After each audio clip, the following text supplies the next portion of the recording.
मित्रांनो नमस्कार. हिंगोलीतील कालच्या एल्गार सभेने जी ओबीसींची झालेली आहेत त्या सभेमध्ये पुन्हा एकदा वादग्रस्त बोलण्याची स्पर्धा ही जणू काही लागलेली आहेत की काय असा प्रश्न हा निर्माण झालेला आहे. मित्रांनो, लोकशाहीचा पाया हा सहकार्याचा आणि सुसंवादाचा आहे. यामध्ये जीवघेणेपणा असलेली आणि जीवघेणी बौद्धिक दिवाळखोरीची स्पर्धा नको, हे आता कोणीतरी ओबीसी नेत्यांना सांगण्याची गरज आहे. हिंगोलीची कालची ओबीसी समाजाची सभा पाहिल्यावर हे निश्चितपणाने जाणवल्याशिवाय राहत नाहीत. महाराष्ट्रामध्ये सर्वदूर असलेल्या 18 पगड जातीच्या लोकांनी मराठा आरक्षणाच्या मागणीला जो अभूतपूर्व असा पाठिंबा दिलेला आहे, त्या पाठिंब्याच्या असूयतेतूनच की काय ओबीसी नेत्यांनी वादग्रस्त विधानांची मालिका ही चालू ठेवलेली आहे. आकाशाला हेवा वाटावा असा मराठे आणि मराठेतर समाजाचं अभूतपूर्व ऐक्य हे महाराष्ट्रामध्ये कालही होतं आणि आजही मोठ्या प्रमाणावर दिसत आहेत. त्यामुळे काही धास्तावलेली मंडळी स्वैर बोलण्याचं आणि वाचाळ बोलण्याची स्पर्धा ही त्यांच्यामध्ये निर्माण झालेली आहे. हिंगोलीतील भुजबळांची कालची एल्गार सभा हे त्याचं मूर्तिमंत उदाहरण आहे. आमच्या हातात कोयते आहेत, याद राख, हातपाय तोडण्याची भाषा ही जी कालच्या सभेमध्ये झालेली आहे, ही भाषा निव्वळ संतापजनक नाही तर उद्वेगजनक आहे. तिचा निषेध हा व्हायलाच पाहिजे. मराठ्यांच्या संपूर्ण महाराष्ट्रामध्ये 32 लाख ह्या मराठा कुणबी असल्याच्या नोंदी ह्या महाराष्ट्रामध्ये प्रत्येक जिल्ह्यामध्ये मोठ्या प्रमाणावर सापडत आहेत. त्याची संख्या आज 32 लाखाच्या पुढे गेलेली आहे. त्यामुळे जणू काही बुडाला आग लागल्यासारखी पेटवापेटवीची भाषा या नैराश्यातून काही ओबीसी नेत्यांच्या मुखातून बाहेर पडत आहेत. मराठा आरक्षणाचे आंदोलन हे हिंसक मार्गाने नेणे आणि त्यातून काहीतरी विपरीत महाराष्ट्रामध्ये निर्माण करणे आणि त्यातून मराठा आरक्षणाला खीळ घालण्याचं किंवा मराठा आरक्षणाचा फज्जा उडवण्याचा हा काही लोकांचा होरा हा आज मात्र स्पष्टपणाने दिसत आहे. पण मराठा समाजातील तरुणांनी हे षडयंत्र ओळखले आहेत. अतिशय तोंडावर आलेल्या मराठा आरक्षणाच्या निर्णयाची पूर्तता ही निश्चितपणाने झाल्याशिवाय राहणार नाहीत. त्यामुळे संयम आणि वेळ हे मराठा समाजातील शिवकालीनमधील युद्धातील सर्वात मोठे शस्त्र आहेत. हे तो ओळखून असल्यामुळे तो कुठल्याही भाईगिरीला किंवा कुठल्याही गुंडगिरीला तो त्या ठिकाणी भीक घालणार नाहीत. अशी परिस्थिती आज मराठा समाजाच्या प्रगल्भ अशा तरुणांमध्ये निर्माण झालेली आहे. दादागिरीची आणि दांडगाईची आणि मस्तवालपणाची भाषा जेव्हा जेव्हा बोलले जाते तेव्हा समजून जायचं की बुद्धीचं बळ संपलं की मनगाटातील बळ आणि तोंडातील बळ हे वाढत असते. बबनराव तायवडे, तुमच्या तोंडात साधे जे दात आहेत ते दात अन्न चावण्यासाठी देखील पुरेसे नाहीत आणि तुम्ही तुमच्या वयाला न शोभणारं भाषण हे हिंगोलीच्या सभेमध्ये केलेलं आहे.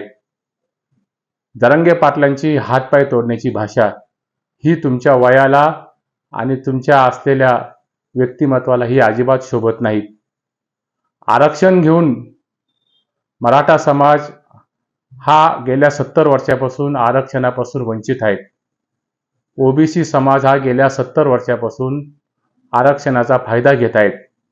जर मराठा समाज 70 वर्षापासून आरक्षणाच्या प्रक्रियेपासून लांब असेल, तो किती प्रमाणात मागास असेल याचा विचार आपण प्रामुख्याने या ठिकाणी केला गेला पाहिजे होता.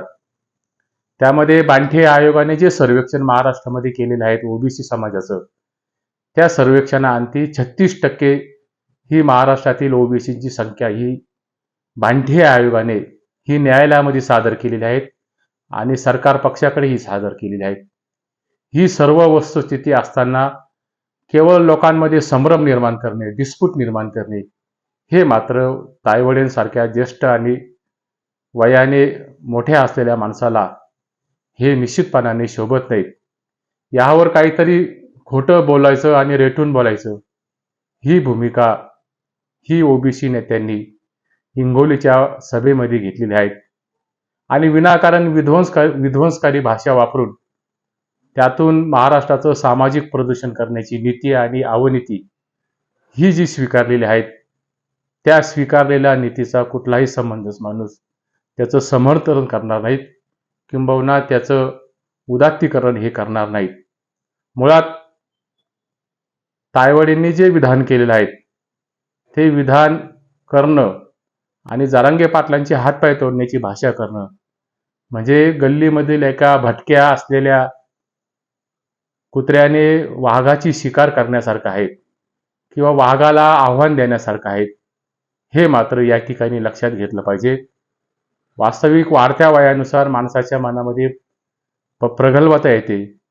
ती प्रगल्भता ही पूर्णपणे तायवाड्यांनी कालच्या हिंगोलीच्या सभेमध्ये गमावलेली आहे. आणि यातून मुळात जी मागणी ओबीसी नेत्यांनी त्या कालच्या एल्गार परिषदेमध्ये केलेली आहे ती मागणी मात्र अप्रस्तुत आहेत. मुळात शिंदे समिती रद्द करा आणि ज्या कुणबीच्या नोंदी महाराष्ट्रामध्ये मोठ्या प्रमाणावर सापडलेल्या आहेत त्या कुणबीच्या नोंदी ह्या रद्द करण्यात यावेत.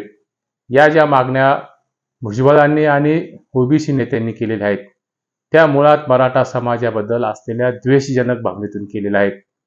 मुळात महाराष्ट्रामध्ये आणि जिल्हावार मोठ्या प्रमाणावर कुणबीच्या नोंदी सापडत असताना त्यांना कुणबी प्रमाणपत्र देणं हे मात्र अनिवार्य आहेत, किंबहुना त्यांना ते द्यावेच लागेल ही वस्तुस्थिती असताना भुजबळांनी मात्र ज्या कुणबीच्या नोंदी ह्या दिलेल्या आहेत त्या कुणबीच्या नोंदी रद्द करणं आणि त्या समिती रद्द करणं ही जी मागणी केलेली आहे ही मागणी मुळातच अप्रस्तुत आहेत आणि भुजबळ हे काही कायद्यापेक्षा स्वतःला मोठे समजत आहेत की काय असा प्रश्न या ठिकाणी निर्माण होतो.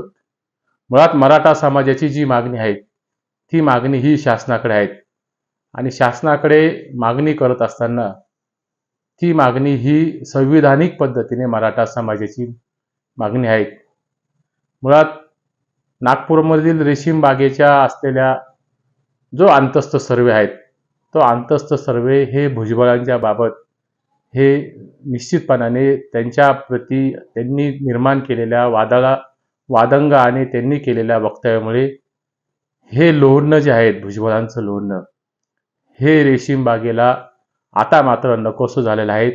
असंच अंतस्थ सर्वे हे रेशीम बागेतील असल्यामुळे भुजबळांनी काही गोष्टी ह्या जबाबदारीने आणि संयमाने बोललं पाहिजेत. मुळात मराठा समाजाची आरक्षणाची जी मागणी आहे ती मागणी ही सरकार पक्षाकडे आहेत आणि न्यायालयाकडे आहेत आणि न्यायालय ठरवेल की ही जी मागणी आहे मागासलेपणाची ही मराठा समाजाची मागणी ही वैध आहेत की अवैध आहेत. आणि अशी सगळी परिस्थिती असताना मराठा समाजाला संविधानाने दिलेल्या अधिकाराचा वापर करून मराठा समाज ही मागणी शासनाकडे करत आहेत, पर्यायाने तो न्यायव्यवस्थेकडे करत आहेत. परंतु मराठा समाजाला ओबीसी प्रवर्गात घेऊ नका अशी जी मागणी भुजबळ करत आहेत ती मागणी म्हणजे भुजबळांमधला असलेला अहंकार आणि भुजबळ हे स्वतःला कायद्यापेक्षा किंवा न्यायव्यवस्थेपेक्षा मोठे समजत आहेत की काय अशीच परिस्थिती महाराष्ट्रामध्ये त्यांच्या वक्तव्याने निर्माण झालेली आहे. मुळात कुणबीचे प्रमाणपत्र रद्द करण्याचा अधिकार हा भुजबळांना कोणी दिलेला आहे?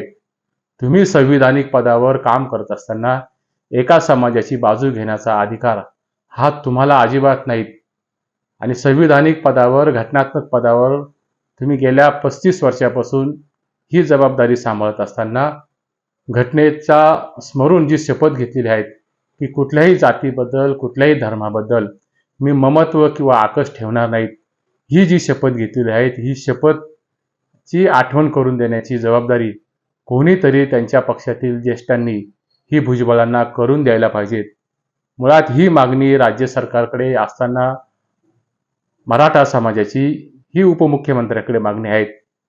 ही मागणी ही तडीस न्यायची किंबहुना मराठा आरक्षणाचा प्रश्न हा आमच्या पदरात पाडून घ्यायचा आहे. त्याबाबत मराठा समाज हा सक्षम आहे. परंतु भुजबळांनी विनाकारण विसंगत विधानं करून हा महाराष्ट्रामध्ये संभ्रम निर्माण करण्याचा हा प्रयत्न करत आहेत. मुळात भुजबळांची सरकार पक्षामध्ये असलेली किंमत किती आहे हा मात्र या ठिकाणी संशोधनाचा भाग आहे.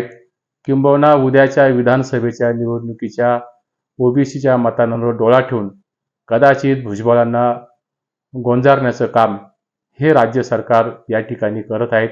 त्यातून भुजबळांबद्दल फार असं प्रेम हे मुख्यमंत्री महोदयांना आणि उपमुख्यमंत्री महोदयांना या ठिकाणी आहे की नाहीत, असाही प्रश्न या ठिकाणी निर्माण झाल्याशिवाय राहत नाहीत.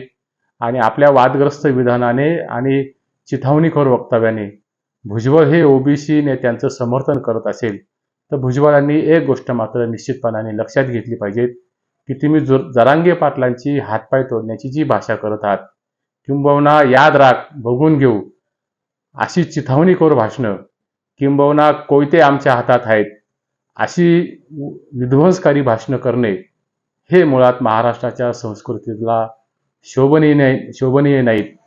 मुळात भुजबळांनी ही गोष्ट प्रामुख्याने लक्षात घेतली पाहिजे की जरांगे पाटलांवर आपण विखार ओकत असताना आपण मात्र न्यायालयाच्या दृष्टिकोनातून आपण जामिनावर आहात आणि जे जरांगे पाटील आहेत ते जरांगे पाटील हे मराठा आरक्षणाच्या प्रश्नासाठी जमिनीवर आहेत आणि तेही जमिनीवर असताना मराठा आरक्षणाच्या बाबत पाय घट्ट राहून ते उभे आहेत. तुम्ही मात्र जामिनावर आहात आणि ते मात्र जमिनीवर आहात.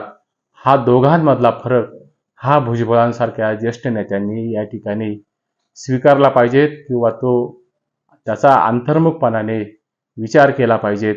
जेव्हा सुप्रीम कोर्टाचे निवृत्त जजेस एखाद्या माणसाला सरसर करतात तेव्हा त्या माणसाच्या आयुष्याचा प्रवास हा निष्कलंक असावा लागतो. तो भ्रष्टाचाराने अखंड माखलेला असून चालत नाहीत. जेव्हा मराठा आरक्षणावर विनाकारण समाजातील जातीत विद्वेष निर्माण करू नका, हीच आमचं भुजबळ साहेबांना सांगणं आहे. महाराष्ट्रामध्ये जिल्हानिहाय जशा कुणबीच्या लाखोंच्या नोंदी ह्या सापडत आहेत, तशा ओबीसी नेत्यांमधील आसुरी प्रवृत्ती ह्या बाहेर पडत आहेत. हिंगोलीतील सभेमध्ये कोयत्याची आणि हातपाय तोडण्याची जी भाषा ही भुजबळांनी आणि ओबीसी नेत्यांनी उभी केलेली आहे, ती भाषा मात्र निश्चितपणाने अप्रस्तुत आहेत. मराठा समाजाला अशी धमकी देण्याची भूमिका ही जर ओबीसी नेते करत असेल तर एक गोष्ट मात्र लक्षात घेतली पाहिजे, मराठा समाजातील मावळा हा उरामध्ये वादळ घेऊन फिरणारा समाज आहे आणि केवळ त्याला अशा पद्धतीच्या धमकी देण्याची बालबुद्धी ही दाखवू नका. हातपाय तोडून हातात कोयते घेऊन याद राख अशी द्वेषाची आणि तिरस्काराचे मळे फुलवण्याची आणि किंबहुना त्याला खतपाणी घालण्याची भाषा ही मात्र या ठिकाणी कुठलाही समंजस माणूस मान्य करणार नाहीत. अशी विधानं करून ओबीसी नेते महाराष्ट्राच्या समाजामध्ये एक विद्वेष आणि विखार हे या ठिकाणी पेरत आहेत. परंतु अशी विधानं करणं आणि या विधानातून तुम्हाला ओबीसी नेत्यांना समुदायाकडून टाळ्या मिळणं किंबहुना टाळ्या मिळत असेल तर तुम्ही लोकप्रियतेच्या शिखरावर आहात असा समज करून घेणं हे मुळातच गैर आहेत. एक गोष्ट मात्र लक्षात घ्या, तुम्ही आज जरी काही काळापुरते लोकप्रिय व्हाल आणि काही काळापुरते लोकप्रिय होत असताना ओबीसी समाजाची चळवळ ही उद्ध्वस्त होईल. ओबीसी समाजाची चळवळ तुमच्या वादग्रस्त विधानाने ही लयाला गेल्याशिवाय राहणार नाहीत. कारण जर्मनी जी होती ती जर्मनी बर्बाद होईपर्यंत हिटलर हा जर्मनीमध्ये लोकप्रिय होता. ही गोष्ट इतिहासामध्ये सत्य अशी गोष्ट आणि इतिहास जाणून घेण्याची भूमिका आणि क्षमता ही ओबीसी नेत्यांनी या ठिकाणी मनापासून स्वीकारली पाहिजेत. डॉक्टर बाबासाहेब आंबेडकर नेहमी म्हणायचे, जागृतीचा अग्नी हा अखंड तेवत ठेवा. जोपर्यंत तुमचं उद्दिष्ट प्राप्त होत नाहीत, मराठा समाजाचे उद्दिष्ट प्राप्त होत नाही, तोपर्यंत मराठा समाजाच्या आरक्षणाचा अग्नी हा शांततेच्या मार्गाने तेवत ठेवण्याची भूमिका ही मराठा समाजातील समंजस युवकांनी आणि नागरिकांनी ठेवली आहे. मुळात हिंगोलीतील एल्गार सभेमध्ये जी वादग्रस्त विधानं केलेली आहेत ती वादग्रस्त विधानं पाहता ओबीसी नेत्यांना ओबीसी आरक्षण बचावापेक्षा चांगल्या संस्काराची, चांगल्या सद्गुणांच्या विचारांची पेरणी करण्याची गरज ही त्यांच्यामध्ये आज निर्माण झालेली आहे. त्या सद्गुणांच्या वाटेवर चालून हा लढा संविधानिक पद्धतीनेच त्यांनी लढायला पाहिजे. मुळात हे बोलत असताना जरांगे पाटलांची जी काही गेल्या मागच्या 2-3 सभांमध्ये जे अपशब्द त्यांनी वापरलेले होते, ते अपशब्द वापरल्याची लायकीच्या विधानावरून त्यांनी ते विधान मागे घेतलेले आहेत. मुळात जरांगे पाटील आणि भुजबळांमधला फरक हा आहे की भुजबळ हे गेल्या 30-35 वर्षापासून हे संविधानिक पदावर काम करत आहेत आणि जरांगे पाटील एक सामान्य आंदोलक आहेत. जरांगे पाटलांकडून भाषा चुकणं किंबहुना भावनेच्या भरातून एखादं विधान बाहेर येणं हे आपण समजू शकतो, परंतु भुजबळांसारख्या ज्येष्ठ नेत्याकडून जाणीवपूर्वक हेतुता प्रक्षोभक विधानं करणं हे मात्र मनाला पटत नाहीत. एवढंच ह्या व्हिडिओच्या माध्यमातून या ठिकाणी व्यक्त करतो. ही लढाई शांततेच्या आणि संयमाच्या वातावरणातच आणि ओबीसी मराठा समाजामध्ये जी वीण आहेत ती वीण या ठिकाणी दुभंगणार नाहीत, विस्कळीत होणार नाहीत, याची काळजी ओबीसी बांधवांनी आणि मराठा समाजातील बांधवांनी घेतली गेली पाहिजेत. न पेक्षा या विखारी बोलण्यातून सर्वसामान्य माणसाची, मध्यमवर्गीय माणसाची जी कुचंबना होणार आहेत, त्यातून जो उद्या विध्वंसकारी किंवा हाणामारीचे प्रसंग, जाळपोळीचे प्रसंग जर निर्माण झाले, तर त्यातून सामान्य माणसाची, खेडूत माणसाची ही झोपडी जळणार आहेत, त्यामध्ये त्याची भाकरी ही जळणार आहेत, याची जाणीव उभयतांनी म्हणजे मराठा समाजातील कार्यकर्त्यांनी ठेवली गेली पाहिजे. त्याहीपेक्षा त्या विध्वंसकारी प्रवृत्तीला प्रोत्साहन देण्याची भाषा करणाऱ्या ओबीसी नेत्यांनी ही अधिक काळजीपूर्वकपणे तिचं संरक्षण आणि संवर्धन हे केलं गेलं पाहिजे. तशी भूमिका ही कोणीही घेऊ नये एवढीच या व्हिडिओच्या माध्यमातून विनंती करतो. व्हिडिओ आवडला असेल तर व्हिडिओला लाईक करा, सबस्क्राईब करा, पुढे पाठवा. धन्यवाद.